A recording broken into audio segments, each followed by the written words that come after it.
Halo, Assalamualaikum. Apa kabar netizen dimanapun Anda berada? Senang sekali saya bisa hadir kembali ini bersama narasumber favorit. Beliau ini adalah pakar pendidikan.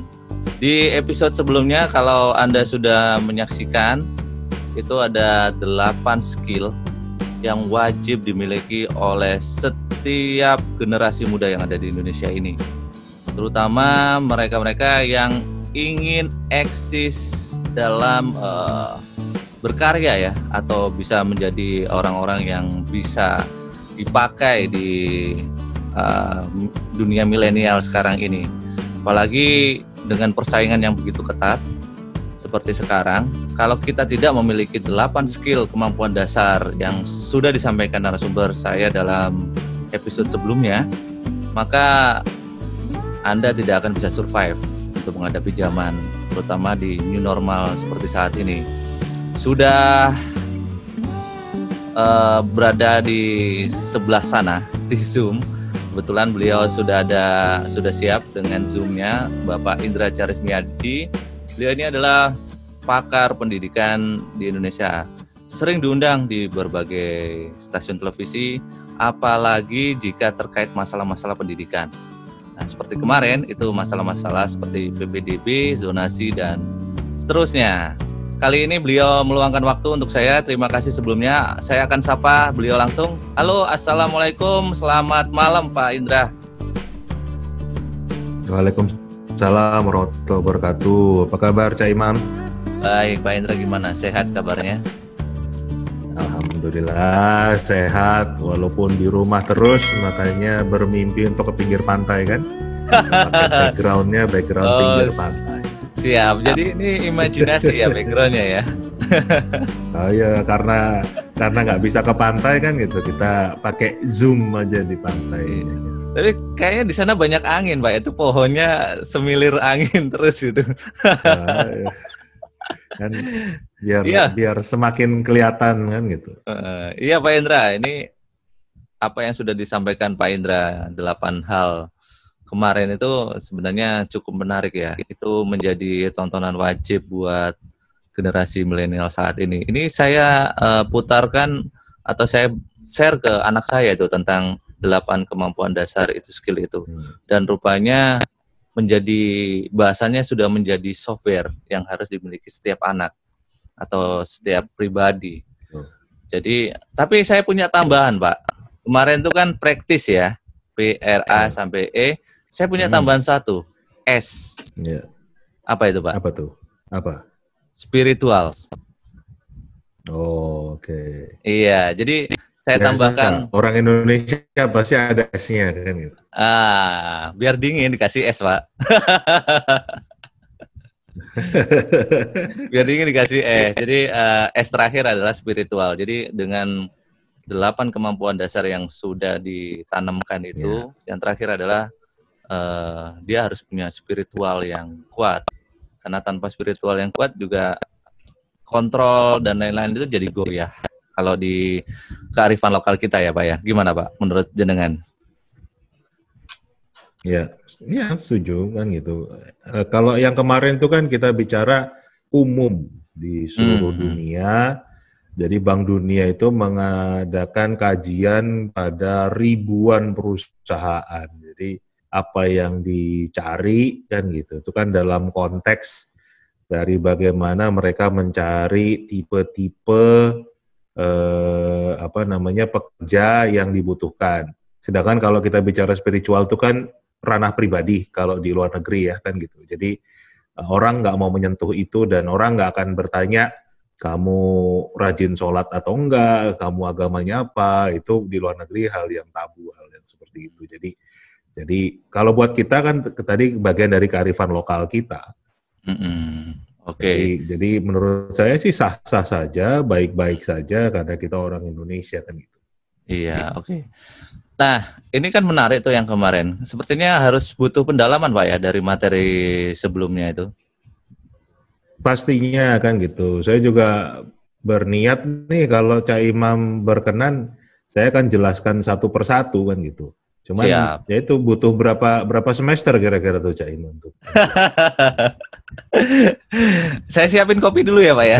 itu itu itu gelarnya udah doktor itu nanti kalau Eh, semuanya lengkap. kalau Doktor Bapak kan, HC kan gitu. oke siap. Kalau Bapak kan PhD, kalau saya PhD. Apa ini? Bisa delivery.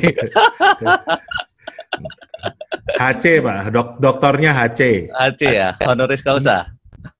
Bukan hororis causa atau humoris causa, pilih mana lah gitu. Siap. Pokoknya yang penting kita bisa menghibur sama memberikan manfaat lah Pak ya. Haruslah. Iya Pak. Eh menarik itu tentang kita kan kemarin membahas tentang 8 skill itu, dan memang itu kalau menurut saya itu seperti ini kan badan ini anggaplah hardware ya. Jadi yang diberikan 8 skill itu adalah dijadikan sebuah software. Itu yang harus diinstal di dalam setiap mind kita gitu, benak kita. Dan ditambah S tadi spiritual. Jadi kecerdasan spiritual kan sekarang juga udah dimasukkan ya dalam apa namanya sebuah skill juga untuk lebih ke internal tadi menurut Bapak ya. Nah, selanjutnya gimana Pak? Apa saya sudah menyiapkan diri untuk menerima ilmu ini dari Pak Indra nih? Dan mungkin ini juga akan bermanfaat buat pemirsa kita, netizen. Amin, amin. Mudah-mudahan bermanfaat bagi yang menyaksikan. Mungkin kita pecah-pecah aja ya, Cak. Kita mulai dari yang P-nya dulu ya. Siap. Dari problem solving kan. Iya. Problem solving itu adalah sebuah kemampuan untuk memecahkan masalah. Jadi di dalam kehidupan itu kan manusia nggak akan pernah tidak ketemu masalah kan gitu. Nah, jadi di mana selama kita hidup itu pasti akan ketemu masalah. Nah, jadi kemampuan untuk memecahkan masalah itu satu hal yang sangat penting. Nah, sayangnya di dunia pendidikan kita, di sekolah itu diajarkan semua masalah ada kunci jawabannya. Nah, jadi seakan-akan hidup itu ada kunci jawabannya. Padahal hidup itu nggak ada kunci jawabannya kan gitu. Kita bisa punya masalah yang sama-sama punya masalah kesehatan. Itu solusinya bisa beda loh, Cak. Kita sama-sama punya misalnya darah tinggi, kita bisa cara pengobatannya bisa hal yang berbeda karena bisa obat yang saya minum di jenengan itu bisa alergi, bisa malah menimbulkan komplikasi gitu. Jadi itulah bagian dari problem solving itu bagaimana kita bisa punya banyak cara untuk memecahkan masalah. Dan itu salah satu hal yang dicari di era sekarang. Jadi era sekarang itu nggak butuh lagi orang yang disuruh-suruh. Kalau nyuruh robot aja kan gitu, gampang. Nah, robot itu kan nggak bisa memecahkan masalah. Dia nggak punya kemampuan untuk memecahkan masalah. Problem solving skills itu robot nggak punya, karena robot itu hanya bekerja sesuai dengan algoritma, sesuai dengan perintahnya kan gitu. Biasanya kan perintahnya if then else kan gitu. Jadi kalau ini maka kan gitu. Jika ketemu ini maka, kalau enggak apa kan gitu. Cuman itu perintahnya bisa ribuan, bisa bahkan jutaan kan. Tapi pada dasarnya mereka nggak bisa memecahkan masalah. Hanya manusia yang bisa memecahkan masalah. Untuk itu kemampuan memecahkan masalah adalah sebuah skills yang juga disebut soft skills tadi, yang sangat penting di era sekarang. Nah, salah satu cara memecahkan masalah yang paling modern, itu ada istilahnya sekarang, Cak. Istilahnya itu adalah computational thinking. Computational thinking. Pemikiran komputasional. Berpikir komputer gitu ya. Nah, keren kan? Istilahnya computational thinking. Pada dasarnya bagaimana kita memanfaatkan teknologi sebagai alat untuk membantu kita memecahkan masalah kan gitu. Jadi kolaborasi antara kemampuan manusia dan kemampuan teknologi dalam membantu memecahkan masalah. Nah, konsep sih baru pertama kali itu tulisannya itu muncul tahun 2006. Itu oleh seorang profesor komputer dari Carnegie Mellon University di Amerika Serikat, namanya Dr. Jeanette Wing. Dia keturunan Asia juga. Gitu. Dan dia berargumen bahwa computational thinking ini akan menjadi keterampilan dasar di pertengahan abad 21. Sama levelnya seperti calistung. Itu argumentasi beliau. Jadi saking pentingnya kemampuan berpikir computational ini, beliau mengatakan di pertengahan abad 21 nanti, computational thinking itu sama levelnya seperti membaca, menulis, berhitung. Sudah menjadi literasi dasar. Nah, jadi kayak apa sih sebenarnya computational thinking itu? Pada dasarnya computational thinking itu cara memecahkan masalah yang pakai step-step. Jadi kayak ada langkahnya, dari ini ke sini dulu, nanti kemudian apa, kan gitu. Dan kebetulan karena penciptanya itu adalah seorang profesor IT, ya kan, ternyata itu cara yang sama bagaimana orang-orang IT menciptakan aplikasi, menciptakan program, itu langkahnya sama. Jadi langkah itu ternyata bisa dipakai untuk memecahkan masalah apapun. Ya. Itu argumentasi beliau. Nah, ini akan saya share ya, langkah-langkah computational thinking. Oke, siap. Oke. Nah, computational thinking itu dimulai dari kita harus mengurai masalah yang besar, kita harus urai menjadi masalah yang kecil-kecil. Itu disebut dengan decompose atau penguraian. Jadi kalau kita menghadapi sebuah masalah, masalahnya itu kelihatan besar, itu udah berat duluan. Ya kan? Jadi harus kita pecah menjadi masalah yang kecil-kecil. Diurai gitu ya, diurai dulu ya. Diurai gitu, diurai kan gitu. Yeah. Misalnya kita lapar, kita mau masak kan gitu. Itu kan sebuah masalah. Nah kalau kita mikirin ini kita makan apa, kita itu nggak selesai. Tapi kalau kita mengurai, oke, kita mau masak nasi goreng. Nah nasi goreng itu bumbunya apa, ya kan?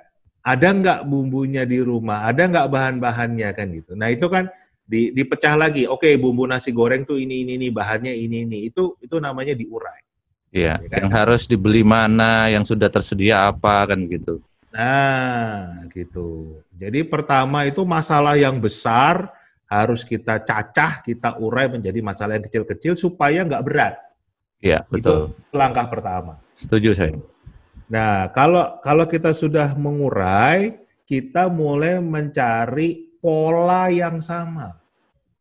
Ya. Disebut dengan pattern recognition. Jadi semua masalah itu ada pola ya, selalu ada pola ya. Jadi ternyata ada hal, misalnya tadi nih, kita itu memasak nasi goreng, ya kan? Bahannya itu katakanlah ada bakso, ada kecap, ada garam, ada lada, kan gitu. Nah ternyata semua bahan itu bisa dibeli di satu tempat, misalnya di warung, hypermart gitu, hypermart atau di warung kan gitu. Ya. Nah itu kan kita harus kita cari dulu polanya, ya kan? Mana yang sama sehingga kita itu mengerjakannya cuma sekali. Ya. Kalau kita nggak kita kumpulkan, sering kan kita melihat orang yang misalnya, oke, mau masak nasi goreng tadi, udah belanja ke warung, sampai rumah, ya telurnya lupa, kan gitu. Balik lagi, kan gitu. Jadi pekerjaan akan menjadi jadi rempong, Pak. Jadi rempong. Ya, kan gitu. Itulah kan yang bedanya orang yang bisa memecahkan masalah dengan cepat, mana yang tidak. Jadi harus sebelum belanja tadi juga harus di list juga kan? Di list, gitu. Nah, itu yang disebut dengan mengumpulkan pola. kan Iya. gitu. Mengidentifikasi pola, pattern recognition. Catat dulu belanjaannya Nah, apa. setelah pattern recognition, langkah yang ketiga itu disebut abstraction. Abstraction itu adalah dari sekian banyak masalah yang tadi diurai, ya kan? Ya. Ternyata ada masalah-masalah yang bisa dibuang, nggak penting, gitu. Jadi ini yang sering terjadi, ya kan? Kita itu sering kadang-kadang ribet di otak kita sendiri. Ribet sendiri. Karena kita tidak punya kemampuan mengabstraksi, ya kan? Contoh nih, misalnya kita itu mau minta sesuatu ke atasan kita, ya kan? Misalnya memang dalam pekerjaan kita karena kita butuh beli ini, kan gitu. Nah kadang-kadang di otak kita tuh suka muncul, aduh hari ini si bos lagi bagus nggak ya, gitu. Jadi udah ada ketakutan itu dulu, ya kan? Kita tidak mampu mengabstraksi masalah tersebut, padahal bosnya itu lagi seneng-seneng, tapi karena kita takut, kita nggak berani ngomong. Tapi itu hanya berada dalam diri kita. Jadi hanya imajinasi dalam diri yang halu lah ya, halu. Nah, salah satunya itu. Tapi ada juga yang nyata. Jadi misalnya gini. Tadi kan kita mau belanja telur, kecap, segala macam itu kan. Katakanlah perginya ke supermarket lah. Nah, kita mau naik apa ke supermarket? Oh, naik mobil. Kan? Begitu naik mobil, ya kan kita mau naik mobil, ternyata ngelihat, aduh bensinnya mau habis. Akhirnya kita ke pom bensin dulu. Sampai pom bensin, ternyata bensinnya habis lagi. Ya kan? Kita akhirnya nyari pom bensin yang berikutnya. Belum nyampe pom bensin berikutnya, bensinnya udah benar-benar habis. Mogok di jalan. Ya kan? Akhirnya nyari entah derek dan lain sebagainya. Atau bayangkan, nyari bensin ketengan. Bayangkan kita punya tujuan untuk belanja bahan untuk masak nasi goreng, sekarang sudah bergeser jadi ngurusin mobil mogok. Terdistrap. Ya kan? Nah, padahal kalau kita melihat bensinnya habis, ya udahlah kita naik ojol aja deh. Selesai. Jadi justru hal yang substansinya nggak terkejar, sibuk dengan hal yang lain. Tapi itu untuk saya untuk orang Indonesia sering sekali terjadi loh. Betul. Kemampuan untuk mengabstraksinya itu lemah sekali. Jadi nggak bisa fokus gitu. Begitu ada masalah sedikit, langsung yang diurusin adalah masalah yang bukan masalah utamanya. Betul. Nah, beberapa kali saya berkolaborasi dengan orang, ini hal tersebut yang sering terjadi. Gitu. Jadi ternyata kemampuan mengabstraksi ini penting dan ternyata tidak mudah. Gitu. Betul-betul memilah, ya kan? Mana masalah yang mau kita selesaikan dahulu kan? Jadi itu ternyata sangat penting. Sangat penting. Nah, gitu. Langkah keempat. Sebelum langkah keempat nih, jadi lebih ke fokus ya, ke substansinya. Jangan sampai kita terbelokkan oleh masalah-masalah yang sebenarnya itu bukan masalahnya sendiri gitu kan. Betul. Dan kemampuan abstraksi ini saya katakan tadi kemampuan yang tidak mudah gitu. Sering sekali kita jadi ngurusin problem yang bukan problem utamanya kan. Iya, betul. Gitu. Siap. Next, lanjut. Jadi malah kebanyakan orang lebih mikir untuk problem barunya, jadi kelupaan malah problem utamanya. Tujuan utamanya justru malah ini Pak, kadang-kadang kalau politik malah dialihkan. Nah, kan gitu. Kalau itu ilmunya beda lagi kalau dari Beda lagi ya, beda lagi ya. Beda lagi ilmunya kan. Emang sengaja diciptakan masalah, Pak? Iya kan gitu. Selama bisa dipersulit, kenapa dipermudah kan begitu? Itulah. Oke, Nah, kalau next. ini kita berusaha mempermudah. Nah, langkah yang keempat itu disebut dengan menyusun algoritma. Algoritma itu adalah step by step.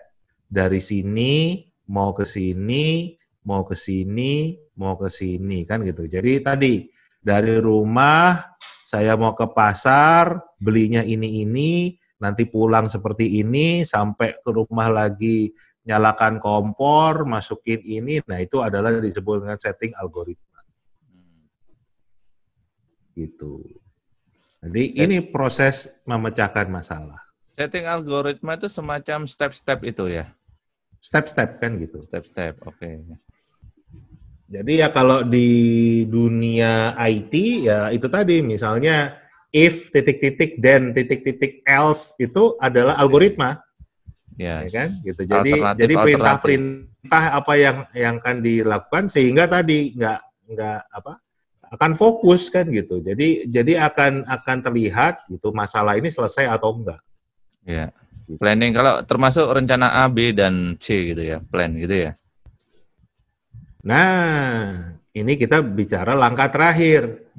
Kadang-kadang semua itu sudah kita atur sedemikian rupa, tetapi ada hal-hal yang membuat kita harus mengubah rencana kita. Contoh, tadinya kita mau belanja, katakanlah di Transmart. Gitu. Nyampe Transmart, ternyata Transmartnya tutup. Ya kan? Nah, itu kan berarti kita harus punya algoritma baru. Harus kita pikirkan lagi. Nah, tapi jangan sampai terus tadinya mau ke Transmartnya deket rumah, terus tahu-taunya nanti perginya jauh kan gitu. Nah, itu kan harus kita pikirkan lagi. Nah, langkah terakhir itu yang disebut dengan debugging, perbaikan. Kalau tadi tidak sesuai dengan planning kita pertama, karena itu kan di luar kuasa kita nih. Banyak hal-hal eksternal yang bisa muncul. Karena kita planningnya sudah baik, tiba-tiba tadi, Transmartnya tutup. Ada hambatan termasuk tadi kan, ya termasuk tadi misalnya mau naik mobil, ternyata mobilnya bensinnya kosong. Kan berarti kita harus mengubah algoritma kita, ya kan, untuk nggak naik mobil. Jangan sampai kita nggak mikir, ya udahlah kalau bensinnya kosong, yaudah kita cari pom bensin. Ternyata pom bensinnya nggak ada bensin juga, ya kan? Nah, setelah ini ngulang lagi, jadi polanya harus kita urai lagi, kita cari polanya, kita abstrak, nanti nyari algoritmanya lagi. Kalau problemnya belum tercapai, kita debug lagi. Jadi kan kita lihat ini kan istilah-istilah ini adalah istilah IT semua nih. Iya, istilah kan debugging, komputer algoritma, kan istilah komputer semua nih. Tapi ternyata ini bisa dipakai di semua permasalahan hidup manusia. Langkah-langkah ini menurut Janet Wing ini bisa dipakai untuk masalah kita apapun. Mau masalah keluarga, mau masalah ekonomi, masalah pekerjaan, masalah kesehatan, semuanya bisa diselesaikan dengan pola-pola seperti ini. Ini yang disebut dengan pemikiran komputasional. Kalau menurut saya ini ya berpikir teknis ya. Ya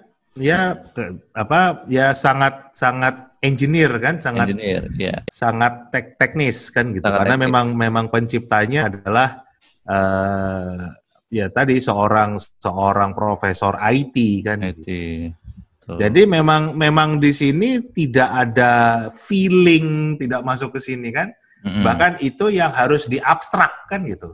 Betul. Yang bersifat yang bersifat feeling ini harus diabstrak, semuanya harus jelas algoritmanya apa. Iya. Nah itu kebanyakan gini, Pak. Di Indonesia itu kebanyakan lemahnya di situ. Mereka hanya membuat sebuah konsep tanpa ada bagaimana penerapan secara teknis. Rata-rata seperti itu. Karena mohon maaf nih, rata-rata mungkin sarjananya bukan sarjana teknik, akhirnya mereka hanya bikin konsep. Sehingga ketika turun di lapangan itu teknisnya nol, Pak. Ya. Yang saya sering temui itu kadang-kadang ya, ini kebanyakan SDM Indonesia itu seringnya bahkan nggak mikir dulu kan gitu. Betul. Jadi kerja itu badan dulu kan, yang penting jalan dulu kan gitu. Padahal kan harusnya kita mikir dulu kita mau ngapain sih ini kan gitu. Kita dikasih tugas, ya kan? Gampangan aja lah, misalnya seorang jurnalis misalnya di TV, tugasnya untuk mewawancarai seorang narasumber. Itu kan step-step ini harus dijalankan. Ya, mulai dari kalau riset, enggak, ya kan? Betul. Iya. Di jalan ketemu macet aja, udah bingung. Malah yang dibahas macetnya. Nah, kan gitu mah dibahas macetnya kan gitu. Mau dibahas macetnya. Tiba-tiba narsumnya ada kegiatan lain, bingung kan. Kan sangat mungkin kondisi seperti itu. Nah, ini makanya tadi saya katakan ini bisa dipakai di semua bidang pekerjaan kita. Bahkan lebih dari itu, di masalah kesehatan, di masalah keluarga, masalah pribadi. Step-step ini bisa dipakai. Dan ini adalah cara paling baru dalam memecahkan masalah, ya kan? Kita sering menyebutnya problem solving, tapi sekarang step ini disebut computational thinking. Oke. Pak Indra, kalau berkaca pada ya di Indonesia lah Pak, itu kira-kira problemnya di mana itu Pak? Problemnya tadi banyak kan pakainya dengkul kan gitu, bukan pakai otak, ya kan? Jadi kemampuan problem solvingnya nggak diasah. Kenapa? Karena sistem pendidikan kita tadi terbiasa dengan semua masalah ada kunci jawabannya. Bahkan anak-anak kita pun sekarang lebih diajarkan caranya supaya nilai ujiannya bagus. Jadi di drilling tentang ujiannya, bagaimana kunci jawabannya. Tidak diarahkan untuk memecahkan masalah. Intinya kemampuan memecahkan masalah adalah salah satu kemampuan yang paling dicari di era abad 21 ini, di era revolusi industri 4.0 ini, karena kemampuan memecahkan masalah adalah kemampuan yang hanya bisa dilakukan oleh manusia. Robot komputer nggak bisa memecahkan masalah. Mereka hanya bisa melakukan sesuai dengan pilihan-pilihan yang sudah diberikan oleh manusia yang menciptakannya. Nah, salah satu jalan untuk memecahkan masalah itu yang paling baru tadi, step-nya disebut dengan computational thinking. Dimulai dari mengurai atau decompose, setelah itu pattern recognition, mengenal pola, kemudian abstraction, memilah hal-hal yang nggak penting itu dibuang, kemudian baru menyusun algoritmanya, langkah-langkahnya apa, dan kalau masih belum tercapai tujuannya, itu harus diperbaharui atau dibug dengan cara ngulang lagi dari decompose, kan gitu. Polanya gitu sampai masalahnya selesai. Gitu, Cak. Terima kasih sudah meluangkan waktunya untuk episode kali ini. Tadi kita kasih nama computational thinking ya. Dan next kita akan coba bahas apa Pak? Untuk melanjutkan next-nya akan ketangguhan. Ketangguhan atau sekarang juga istilah paling kerennya sekarang disebut dengan grit. Grit. Wah, menarik ini Pak. Grit. Coba dibocorin dikit Pak. Grit itu apa nanti supaya next episode ini bisa menjadi menarik ini. Ya, grit itu pada dasarnya adalah seberapa tangguh kita. Gitu. Jadi kalau era saya dulu lebih banyak kita dilatih untuk tidak berbuat salah. Kalau sekarang justru kita butuh untuk merasakan jatuh, pahit, bangkit lagi. Jatuh, pahit, bangkit lagi. Karena hidup itu seperti itu. Oke, Jadi ada siapa lagunya. yang paling kuat? Berarti itu ada Apa? lagunya, Pak. Jatuh bangun, Apa Pak. itu? Jadi kalau udah jatuh harus bangun. Jatuh bangun aku. Ya, Jadi ada resilient itu gitu ya. Ketangguhan itu ya, harus jatuh cocok. bangun. Oke, Pak, terima kasih. Di episode ini kita akhiri dulu. Mudah-mudahan kita akan bersambung di episode selanjutnya. Mudah-mudahan apa yang kita buat ini, konten ini bisa menghibur sekaligus bisa memberikan manfaat atau ya ambil ilmunya lah ya. Oke, Pak Hendra, terima kasih. Kita closing dulu. Terima kasih. Assalamualaikum warahmatullahi wabarakatuh. Oke.